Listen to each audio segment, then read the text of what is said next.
Pacientai dažnai galvoja, kad protezai yra tik plokštelės, kurias nešioja senjorai. Tačiau dantų protezai jau seniai tikrai nėra tik plokštelės ir dantų vainikėliai. Jau daug metų turime pažangesnius metodus, kaip atstatyti netektus dantis. Tikrai nebereikia bijoti, kad anūkai paslėps stiklinę su jūsų protezu ir atsikėlus iš ryto teks būti be dantų. Bedančiams pacientams galime pasiūlyti šiuolaikinius, kartu jau laiko patikrintus, neišimamus hibridinius protezus, kuomet viso žandikaulio dantys atstatomi ant 4 ar 6 implantų. Tokių protezų pagrindinis privalumas, kad jų nereikia išsiimti nakties metu.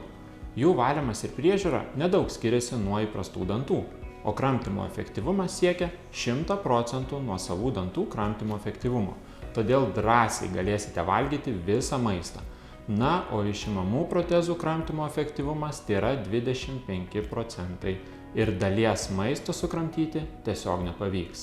Bet protezavimas toli gražu nėra vien bedančių pacientų ar senjorų reikalas. Daugelis pacientų, kuriems gali reikėti dantų protezavimo, yra 20-30 metų amžiaus. Šiuolaikiniai dantų protezai gaminami iš stiklo keramikos arba cirkonio oksido. Jie yra maksimaliai estetiški, tvirti ir, labai svarbu paminėti, pasižymi geru biologiniu suderinamumu. Prie tokių protezų rečiau formuojasi dantenų kišenės, nemėlynuoja dantenos. Protezams priskiriami ir užklotai, ir laminatės, ir visiems turbūt gerai pažįstami vainikėliai. Protezavimas užklotais ir laminatėmis yra minimaliai invazyvus. Preparuojant tausojami danties audiniai. Tokie protezai yra ypatingai maži ir ypatingai preciziški. Jie labai stipriai prisiklijuoja prie danties ir yra ilgaamžiai. Ne veltui protezavimas šiais protezais vadinamas mikroprotezavimu.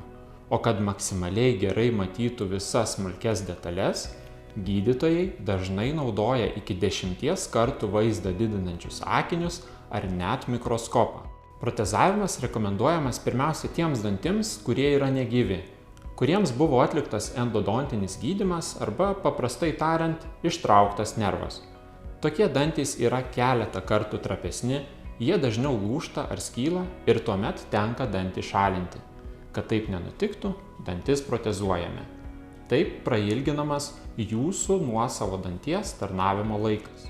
Užklotas dengia danties kramtomąjį paviršių, neturi aiškios apibrėžtos formos, todėl preparuojame tausodami danties audinius. Užklotais atstatomi galiniai dantys, kuriais kramtome. Verta paminėti, kad likęs danties audinių kiekis ne visuomet yra pakankamas protezavimui užklotų. Tokiu atveju protezuojame danties vainikėliu, kuris pilnai dengia visas danties sieneles. Netekus nuosavų dantų, vainikėliais taip pat galima protezuoti ant implantų. Protezuojant ant implantų neliečiame šalia esančių nuosavų dantų. Jų nereikia šlifuoti, skirtingai nei gaminant tiltinius protezus.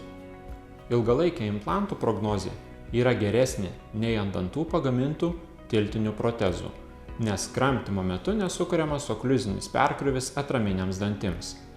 Nepriklausomai nuo rūšies, visi šiuolaikiniai protezai yra tvirti, atrodo maksimaliai natūraliai ir estetiškai. Na, o tiems pacientams, kurie yra nepatenkinti savo šypseną, kurie turi nusidėvėjusius ar patamsėjusius priekinius dantis, galbūt yra nepatenkinti savo dantų formą, rekomenduojame estetinį protezavimą stiklo keramikos laminatėmis. Stiklo keramikos laminatės, kaip minėjau, yra dar viena protezų rūšis, priskiriama išskirtinai estetiniam mikroprotezavimui. Protezuojant laminatėmis, skirtingai nei atliekant estetinį plombavimą, atstatomas pirminis danties tvirtumas, nes laminatė tiksliau atkartoja nuosavo danties emalio savybės. Taip pat, protezuojant laminatėmis dantį šlifuoti reikia mažiau nei atliekant estetinį plombavimą, o kartais, esant tinkamai situacijai, suprotezuoti pavyksta visai nešlifavus danties, nes laminatės dengia tik priekinį danties paviršių. Laminatės yra ilgaamžiškesnės, nekeičia spalvos, jų nereikia periodiškai poliruoti. Protezuojant laminatėmis galima pagerinti ir visos šypsenos estetiką. Galima pasiekti ypatingai natūralių rezultatų, kuomet protezuotus dantis sunku atskirti nuo nuosavų net profesionaliai akiai. po protezavimo laminatėmis galima turėti ir vadinamąją holivudinę šypseną, ypatingai baltus dantis.